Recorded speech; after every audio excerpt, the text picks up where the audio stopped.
akhir bulan Safar.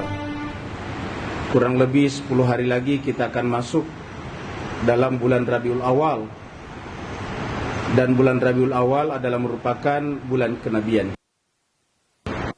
Nabi kita Muhammad sallallahu alaihi wasallam lahir dan kemudian diembankan kepadanya tugas untuk membimbing umat manusia.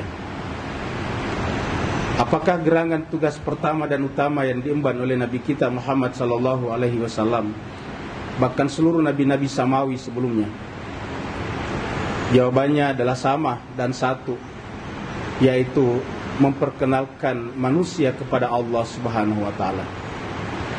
Manusia dengan akal pikirannya bisa mengetahui bahwa ada Tuhan, ada Allah Subhanahu wa taala.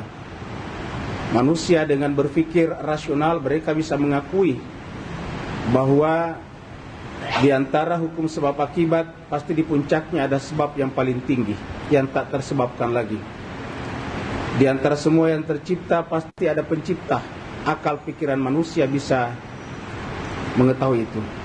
Tapi ada yang akal pikiran manusia tidak sanggup lebih jauh dari itu, yaitu mengetahui hakikat zat Allah Subhanahu wa taala. Dan ini adalah berkaitan dengan pengenalan kita kepadanya. Pengenalan kita kepadanya adalah pengenalan kepada zatnya. Sedangkan pengenalan tadi kepada makhluk-makhluknya adalah pengenalan kepada mediasi yang menyebabkan kita bisa sampai ke sana. Jadi makhluknya adalah perantara kita kepada Allah, bukan Allah itu sendiri. Yang namanya ciptaan bukan pencipta itu sendiri, tetapi ciptaan. Yang namanya alam semesta hanya alam saja. Alam itu adalah alamat yang menyebabkan kita bisa sampai kepada Allah Subhanahu wa taala, bukan Allah Subhanahu wa taala itu sendiri.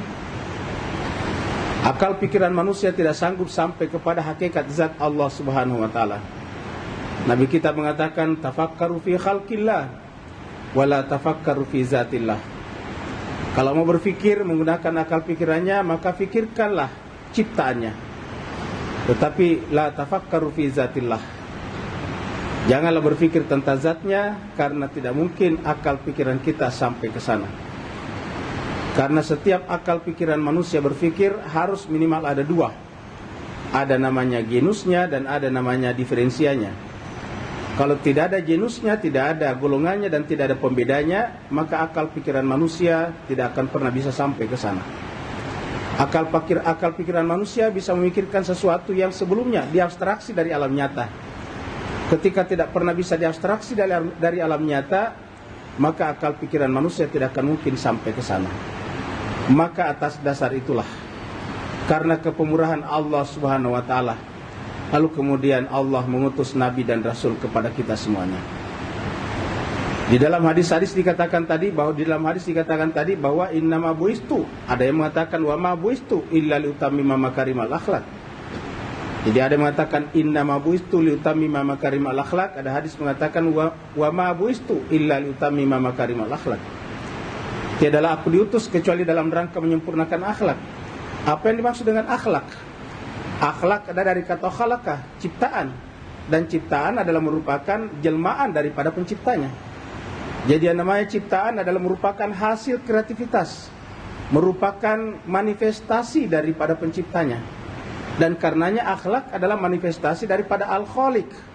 Nah, ketika kita berakhlak, berarti berakhlak dengan akhlak Al-Khaliq. Dalam bahasa Arab disebut dengan takhalluq bi akhlaqillah, berakhlak dengan akhlak Allah Subhanahu wa taala. Timbul pertanyaan, apa benar Allah juga berakhlak? Kalau akhlak itu adalah hasil perbuatan, maka Allah juga punya af'al, punya perbuatannya. Perbuatan-perbuatan Allah itulah yang kemudian diberikan nama yang disebut dengan Asmaul Husna. Maka yang disebut dengan takhalluq bi akhlaqillah, berakhlak dengan akhlak Allah adalah mewujud, menyatakan dalam kehidupan kita sehari-hari seperti nama-nama Allah. Seperti nama Allah misalnya Ar-Rahman, pengasih.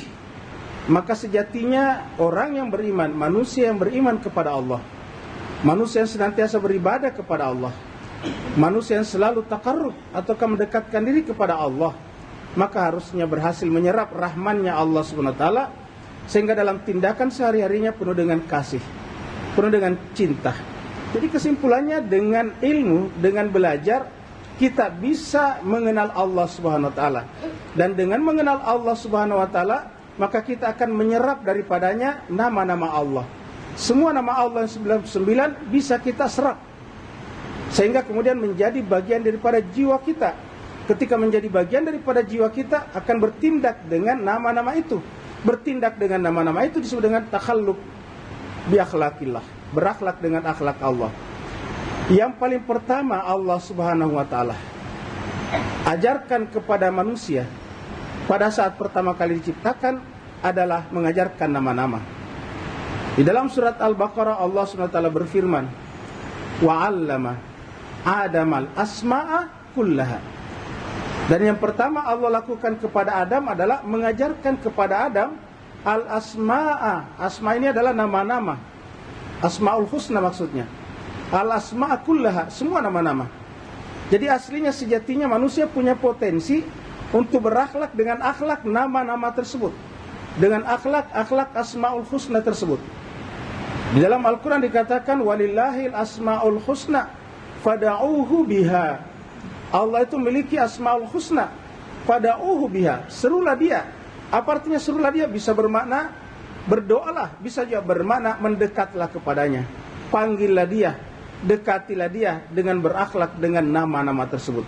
Fada'uhu biha, haknya kembali kepada al-Asmaul Husna tersebut. Nah, jemaah sekalian yang berbahagia, itulah sebabnya maka Nabi kita melalui kitab suci, Allah melalui kitab suci menyampaikan kepada nabinya bahwa pengetahuan kenabian yang paling penting adalah ketuhanan.